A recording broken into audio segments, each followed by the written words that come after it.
طريقتي في نغسل الدجاج باش تقلع له ديك الزفرة تاع الدجاج. كنحك عليه اللي هذا الحامض الليمون، نحكها هكذا ونخلط كل شيء مزيان مزيان نخلطو، ومن بعد غادي نغسلو ونخليه عاود في هذاك يترقد باش من نوجدوه في العطور ديالو كل شيء. así mi manera de para lavar pollo. Ralladura de limón, luego también zumo de limón todo, حتى عصير الليمون، y lo dejo así un poco con agua، ونخليه هكذا شويه في الماء يترقد فيه هذاك الماء، ومن بعد نقطره. luego lo dejo currir cuando lo lavo con agua.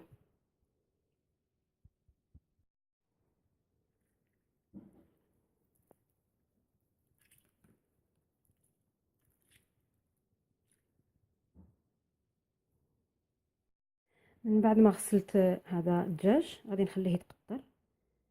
después de lavar pollo las alitas con agua, entonces lo dejo aquí escurrir, y entonces después le voy a hacer ajo, perejil y culantro,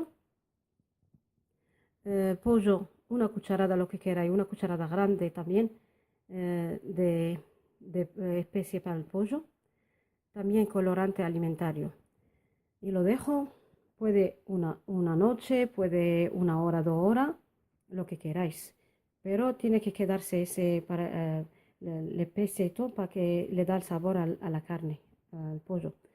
المهم انا غادي من بعد ملي غسلته قطرته غادي نضيف له شويه هذا الثوم، también limón confitado، حتى هذا الليمون السيترون هذا مصير مرقد، ومن بعد غادي نضيف له القزبر والبريخيل المعدنوس، شويه الثوم وشويه الزعفران، وهذا العطور في هذا العطور تاع الدجاج، ونخليه يترقد فيه الا بغيتو ليله كامله ولا 2 ساعات هكذاك باش للفران.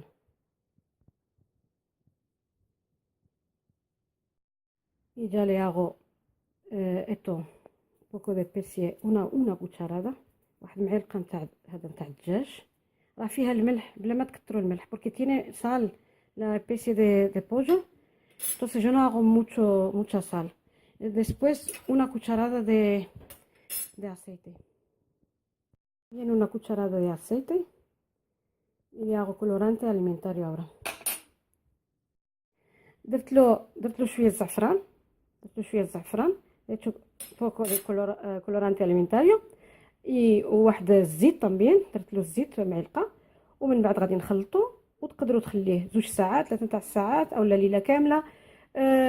lo podéis dejar, entonces lo voy a mezclar todo, entonces se puede dejar una noche o 2 horas 3 horas así para que para que coja el sabor de todo، باش يقبض هذا المذاق نتاع كل شيء هذيك العطور.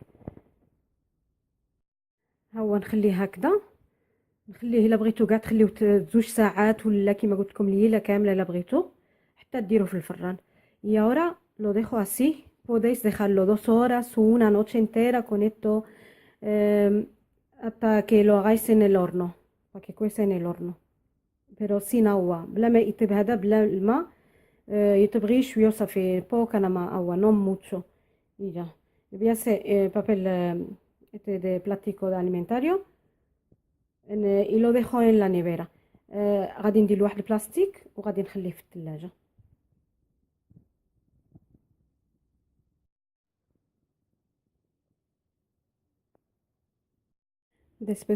después una noche entera que lo he dejado en la nevera, entonces lo saco, hago un poco nada más de aceite, no mucha, mira, no mucha, no, y entonces corto 2 cebollas بعد ما كان في الثلاجة نهار كامل، خرجت، ومن بعد قطع 2 بصلات، وندير الزيت ماشي الزيت بزاف، الو نحط البصل الاول، وعاد ندير هذا، عاد ندير الدجاج. ya he colocado la cebolla، luego voy a colocar todas las alitas. هو درت البصل ومن بعد غادي ندير كلشي هذاك الجناح نتاع الدجاج نديرو كامل. el pollo tiene que estar fresco para dejarlo toda una noche en la nevera. Yo lo había comprado de la carnicería. الدجاج خاص يكون فخاي طري. الا بغيتو ديروه في الثلاجه ليله كامله، انا ماشي تخرجوه من الكونجيلاتور، no de dejarlo tiene que estar en el congelador, no, y para sacarlo, para dejarlo una noche, no. solamente yo tiene que estar fresco. خاص يكون طري مهم، بحال تكونوا عاد شريتوه من الجزار وديروه، يقدروا ديروه ليله كامله. اما فباش تخليوه ليله كامله خاص يكون طري. tiene que estar muy fresco para dejarlo una noche, o si no está fresco lo sacáis del congelador, entonces 2 horas y para dejarlo con esta especie y todo. باش تخليوه زعما هكذاك تخليوه جوج ساعات وصافي الا كان خرجتوه من الكونجيلاتور. الوغ غادي ندير هادو كلهم لا voy a colocar todo en la bandeja, luego la dejo en el horno. وكيف ديما كندير له البابي سولفيريزي، من بعد بابي الومنيوم غادي ندير له هكذا اللون هكذا. y como siempre lo hago yo, lo hago así, papel vegetal para hornear encima para taparlo, luego así, luego papel aluminio, luego al horno ya. شفت هاد الجهه ناقصه، الو غادي نضيف لها واحد بابيل الومنيو اوترو. شفت هاد he visto que esta parte le falta más papel aluminio, entonces le voy a añadir más papel aluminio. صافي كملتها درت لها هكذا مزيان سديتو لسراو بيان por esta parte todo así y ahora al horno. صافي دابا نديرها في الورنو في الفوغ الفران. درتو من التحت، ها هو درتو من التحت الكالور por abajo. Cuando ya cuecen por abajo, entonces yo la subo para arriba para que estén doraditos. مهم من يكونوا يطيبوا صافي لتحت، الوغ نطلعهم الفوق باش يكونوا شويه محمرين.